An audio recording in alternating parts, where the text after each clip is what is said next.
Indonesia, saya di sini sebagai narator dan Sesa Pratama sebagai Son. Pada hari ini, kami akan menampilkan drama pensi yang berjudul Jaka Tarub dan Tujuh Bidadari. Selamat menyaksikan. Pada zaman dahulu, di sebuah desa di daerah Jawa Tengah, hiduplah seorang pemuda bernama Jaka Tarub. Ia tinggal bersama ibunya yang biasa dipanggil Borondo. Ayahnya sudah lama meninggal. Sehari-hari Jaka Tarub dan Borondo bertani padi di sawah. Pada suatu malam, di tengah tidurnya yang lelap, Jaka Tarub bermimpi mendapat istri seorang bidadari yang cantik jelita dari kayangan.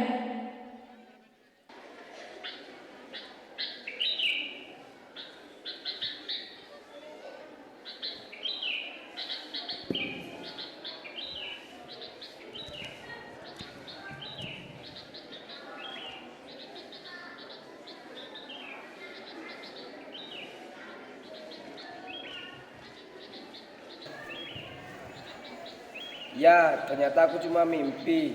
Mimpiku indah sekali dan nampak jelas terbayang di ingatanku. Duh, aku jadi tak bisa tidur lagi. Aku keluar sajalah.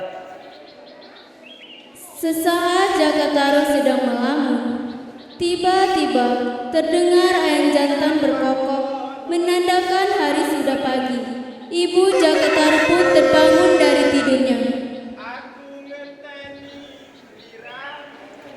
Di mana Jaka Tarub ya? Kau sudah tidak ada di kamarnya? Oh, itu dia pagi-pagi sudah duduk melamun di depan rumah. Apa yang sedang dia pikirkan ya? Apa dia memikirkan ingin segera berumah tangga? Teman-teman sebayangnya pun rata-rata sudah menikah. Kasihan anakku. Aku harus membantu Jaka Tarub mencari istri yang baik untuknya. Sore hari, ketika Borondo sedang menempi beras di depan rumah, tiba-tiba datang Paranu, tetangga sebelah, menghampirinya. Mbok lagi ngapain? Ada Pak Ranu. Ini biasa Pak nempi beras untuk dimasak sore ini. Pak Ranu mau kemana? Oh, ini saya jalan-jalan sore aja. Jenuh di rumah terus. Oh, iya Mbok. Ngomong-ngomong, kenapa anakmu Jaka Tarub sampai saat ini belum menikah juga? Entahlah. Ada apa kau menanyakan itu Pak Ranu? Tidak apa-apa, Mbok. Aku bermaksud menjodohkan anakmu dengan anakku, Laraswati. Aku setuju Pak Ranu. Tapi sebaiknya kita bertanya dulu pada anak kita masing-masing. Sepertinya benar itu, Mbok. Akan saya pikirkan rencana itu baik-baik. Nanti kita coba tanyakan pada anak kita masing-masing. Borondo masih mencari waktu yang tepat untuk membicarakan rencana perjodohan Jaka Tarub dan Laraswati. Ia takut Jaka Tarub tersinggung. Mungkin juga Jaka Tarub telah memiliki calon istri yang belum diperkenalkan padanya. Lama-kelamaan, Borondo lupa akan nyanyanya semula. Jaka Tarub adalah seorang pemuda yang sangat senang berburu. Ia juga seorang pemburu yang handal. Keahliannya itu diperolehnya dari mendiang ayahnya. Pagi itu, Jaka Tarub siap berburu ke hutan. Mbok, aku pergi berburu dulu ya. Hati-hati ya nak. Semoga Jaka Tarub membawa pulang seekor menjangan besar yang bisa dipakai makan untuk beberapa hari ke depan. Aku mau istirahat dulu. Tak lama kemudian di tengah hutan, Jaka Tarub berhasil memanah seekor menjangan. Hatinya senang, lalu ia bergegas untuk memikul dan membawanya pulang ke rumah. Namun sayang, begitu Jaka Tarub sedang dalam perjalanan pulang, membawa hasil buruannya, tiba-tiba ada dua orang perampok menyerang dan ingin mengambil hasil buruan yang ia dapat. Siapa kalian? Apa mau kalian? Kau tidak perlu tahu siapa kami. Cepat, serahkan saja hasil buruanmu itu. Atau kalau tidak, kami akan membunuhmu. Enak saja, tidak akan kuserahkan hasil buruan ini.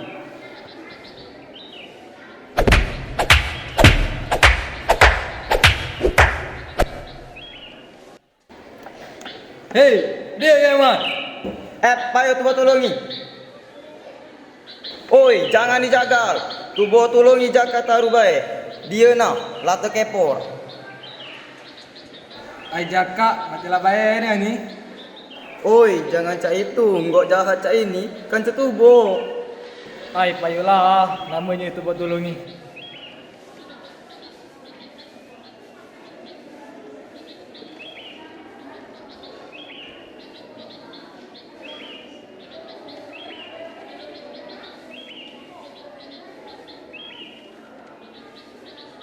Ya Allah, Jaka.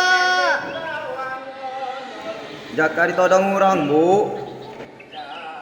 Oh, begitu. Terima kasih Supri, Sueb telah mengantarkan Jaka ke rumah. Pada saat yang bersamaan di kayangan, ayah bidadari sedang menasihati ketujuh anaknya yang hendak pergi turun ke bumi.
Terimalah salam dari kami, Ayahanda.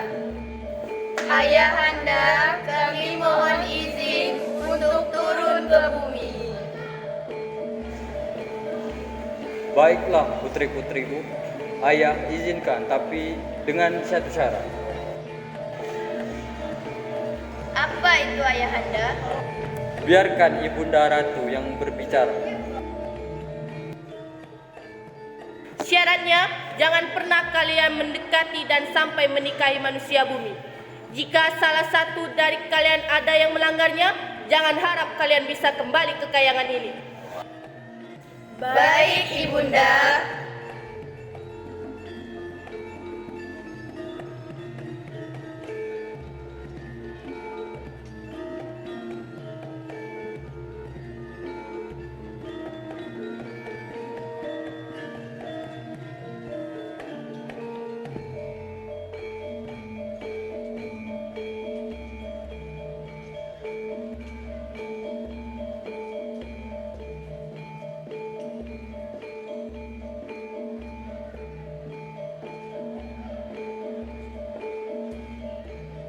Keesokan harinya, di saat Jaka Tarub sedang duduk di depan rumah sambil bernyanyi, Laraswati anak Paranu menghampiri Jaka Tarub.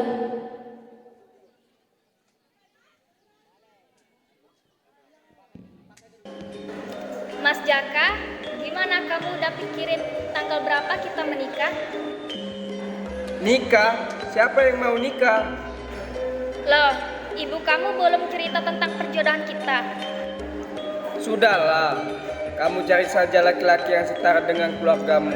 Lagian aku sudah punya calon istri pilihanku sendiri.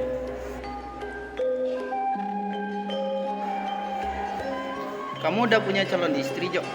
Kok nggak pernah cerita sih? Udah, nanti aku cerita. Sekarang kita pergi yuk.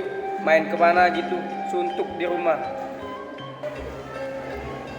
Ya udah, gimana kalau kita duduk di tepi telaga aja? Ide bagus, yuk. Mereka bertiga pun meninggalkan Laraswati seorang diri.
Cuy, gue pernah mimpi nikahin bidadari. Bidadarinya cantik banget.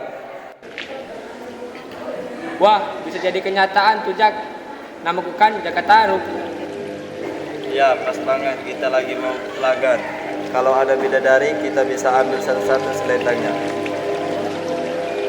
Hei, ingat istri di rumahku. Ngawur kalian, zaman sekarang mana ada kayak gitu. Gak ada. Jaka Tarub itu bapakku. Entah alasannya apa, aku gak sempat nanya. Astaga bro, aku lupa. Tadi mertuaku nitip sayuran. Aduh gawat nih, aku duluan ya. Kasihan ya Wirgo, mertuanya galak banget. Aku juga pulang deh, ditunggu bini di rumah.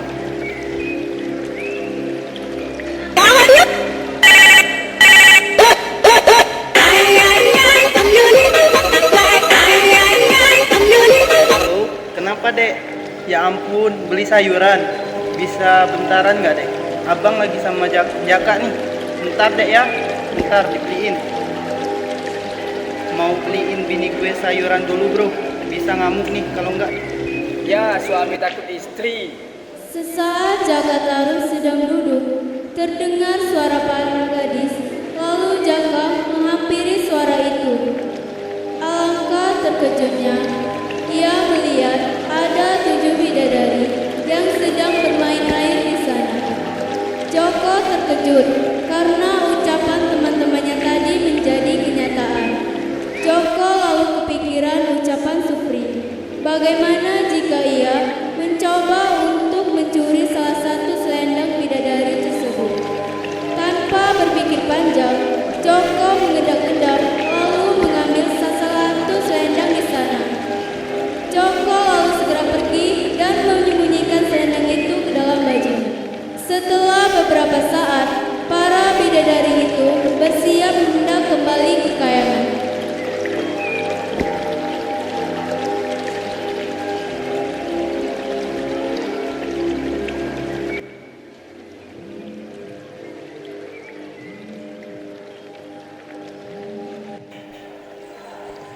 Adik-adikku, hari sudah mulai sore. Apa sebaiknya kita pulang saja? Ayo kita ambil selendang kita masing-masing. Yuk, capcus.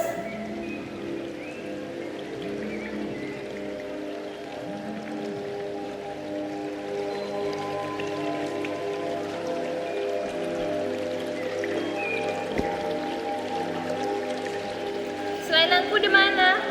Kok nggak ada di sini? Tadi kutaruh di sini. Apa kalian melihat selendangku? Memangnya kau taruh di mana selendang kamu tadi? Tadi kutaruh dekat punya Naung Pati, tapi entahlah kemana selendangku. Tolong bantu aku mencarinya, Kak. Aduh, gimana nih? Hari sudah mulai gelap, pertanda kita harus pulang. Atau kita nanti malah tidak bisa pulang ke kayangan. Tapi kita tidak mungkin meninggalkan Awang Wulan sendirian di sini. Tidak, kita harus pulang. Maaf Wulan, kau pulang esok hari saja.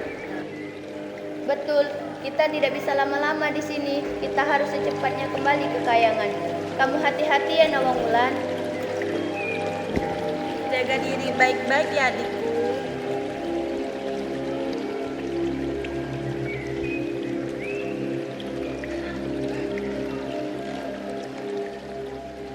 Keenam bidadari pun dengan berat hati pergi pulang ke kayangan, meninggalkan saudari mereka, Nawang Wulan seorang diri di bumi.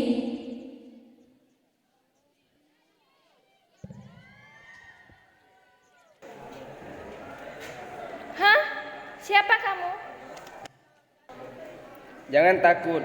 Perkenalkan, saya Jaka Tarub. Baiklah, saya Nawang Wulan. Saya tersesat di sini. Senang bertemu denganmu, Nawang Wulan. Tapi saya bingung. Saya tidak tahu daerah mana ini dan tidak tahu harus kemana. Jangan bingung, Nawang. Bagaimana kalau engkau ikut saja denganku? Baiklah, aku akan ikut denganmu.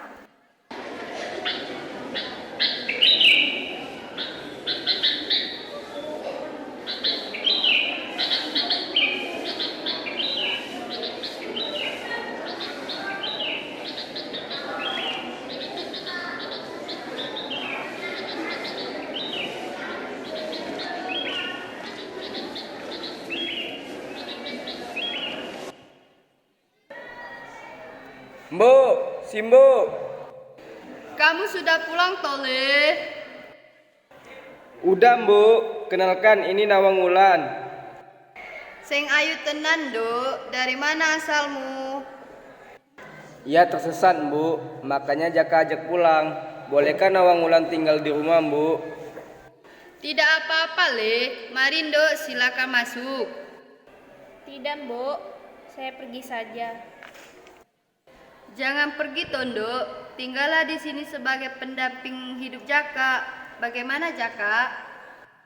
Nawang, maukah kamu menjadi istriku? Ayo, Lando. Jaka adalah seorang laki-laki yang baik. Baiklah, tapi saya punya satu permintaan yang harus kamu penuhi, Jaka. Apa itu, Nawang? Jika saya menanak nasi, maka kamu tidak boleh membuka nasi itu. Hanya itu? Iya. Baiklah, akan kupenuhi permintaanmu, Nawang Wulan. Akhirnya, Nawulan dan Jaka Tarub pun menikah, dan mereka dikaruniai seorang anak perempuan yang bernama Retno Nawangsih.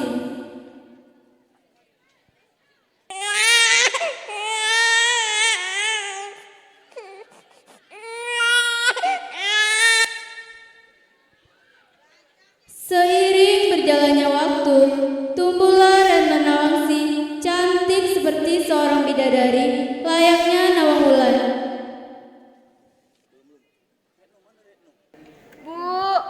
Bu, ibu mana sih?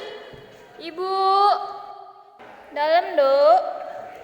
Bu, Retno mau mandi ke telaga dulu ya. Oh iya, Nak. Sekalian ibu mau mencuci pakaian. Bu, tapi kan ibu lagi masak nasi. Kakanda. Iya, Dinda. Kakanda, Dinda titip nasi. Jangan sekali-sekali Kakanda membukanya. Ya, Dinda. Ayo, Dok, kita pergi ke telaga. Jaka Tarub sangat penasaran kenapa Nawang Wulan tidak pernah menyuruhnya untuk melihat nasi yang sedang ia masak. Karena rasa penasarannya, ia pun diam-diam membuka tutup panci penanak nasi. Dan betapa terkejutnya Jaka Tarub, karena di dalam panci hanya terdapat satu butir beras. Takut akan istri dan anaknya pulang, ia pun menutup panci tersebut dan memilih untuk tidur. Nawang Wulan dan anaknya pun pulang. Ia langsung mengecek panci penanak nasi, dan ia melihat penutupnya tidak tertutup rapat, seperti ada yang membukanya. Nawang Wulan pun langsung menemui suaminya, Jaka Tarub. Apakah Anda yang membuka tutup nasi itu? Ya, Dinda, maafkan aku. Kini aku harus menunggu pagi lebih banyak agar aku bisa memasak nasi untuk kalian. Maafkan aku, Dinda. Aku benar-benar lupa akan penuturanmu. Aku akan bekerja lebih keras lagi untuk mendapatkan padi yang lebih banyak. Ya sudah, Kanda. Aku memaafkanmu. Terima kasih, Dinda. Hari demi hari berlalu. Padi simpanan hasil bertani Jaka Tarub terus menipis. Suatu hari, tak kala Nawang Wulan ingin mengambil nasi di gudang, ia melihat kain berwarna merah di sela tumpukan padi.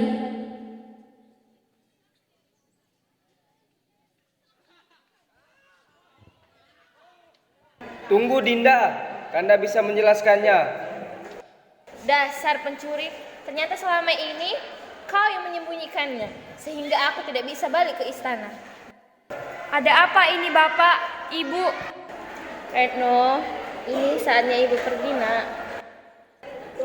Jangan pergi, Dinda. Kanda dan Retno masih sangat membutuhkanmu.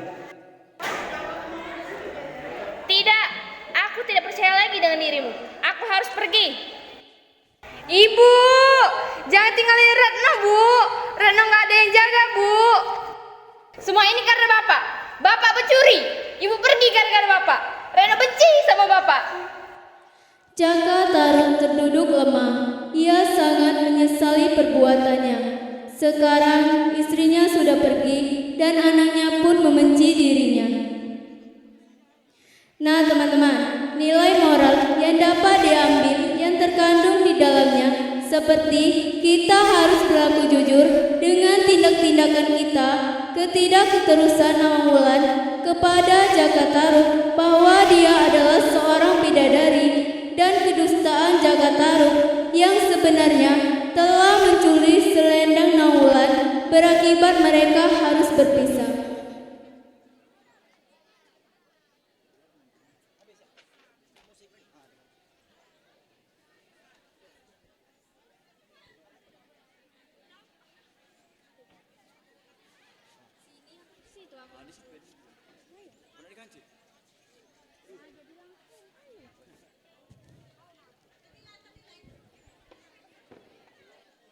Itulah penampilan pensi dari kelas kami, kelas 12 IPS 2 yang berjudul Jaka Tarub dan 7 Bidadari. Jika ada kesalahan kata, saya minta maaf. Kepada Allah saya mohon ampun. Saya akhiri. Assalamualaikum warahmatullahi wabarakatuh.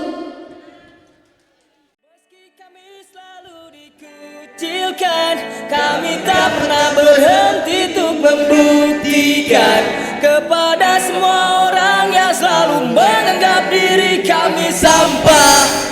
Kami akan buktikan mereka itu sampah.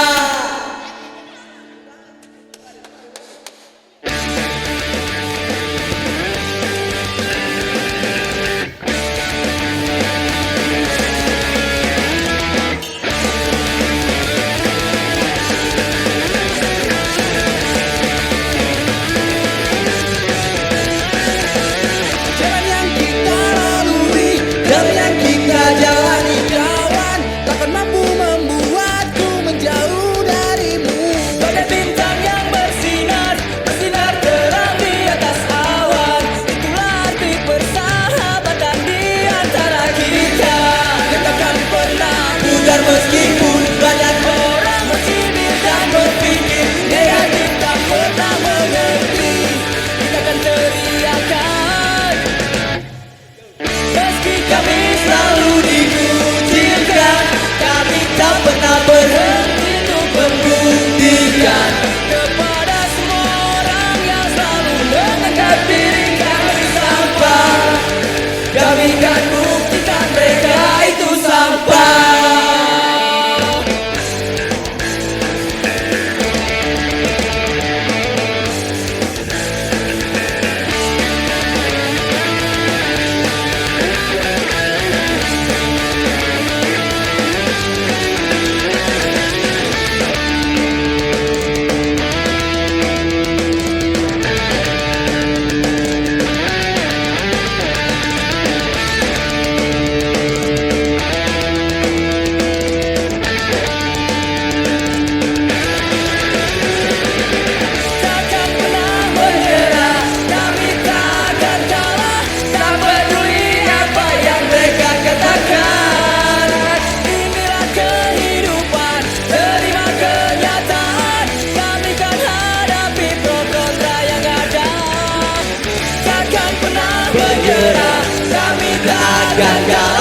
Gak peduli apa yang mereka katakan. Inilah kehidupan, terima kenyataan. Kami kan hadapi pro kontra yang ada. Meski kami selalu dikucilkan, kami tak pernah berhenti untuk membuktikan kepada semua orang yang selalu menganggap diri kami sampah. Kami akan buktikan mereka itu sampah. Berkucilkan, kami tak pernah berhenti untuk membuktikan kepada semua orang yang selalu menganggap diri kami sampah. Kami akan buktikan mereka itu sampah. Sampah, sampah. Mereka itu sampah.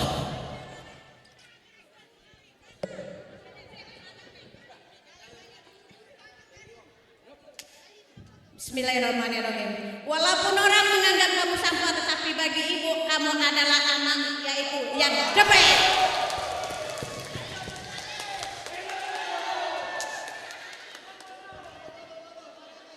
Kau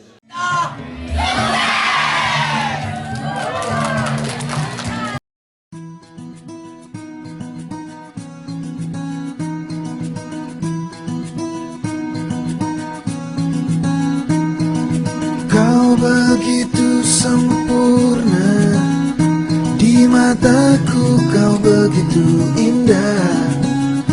Kau membuat diriku akan selalu memujamu. Di setiap langkahku, ku kan selalu memikirkan dirimu. Tak bisa ku bayangkan hidupku tanpa cintamu.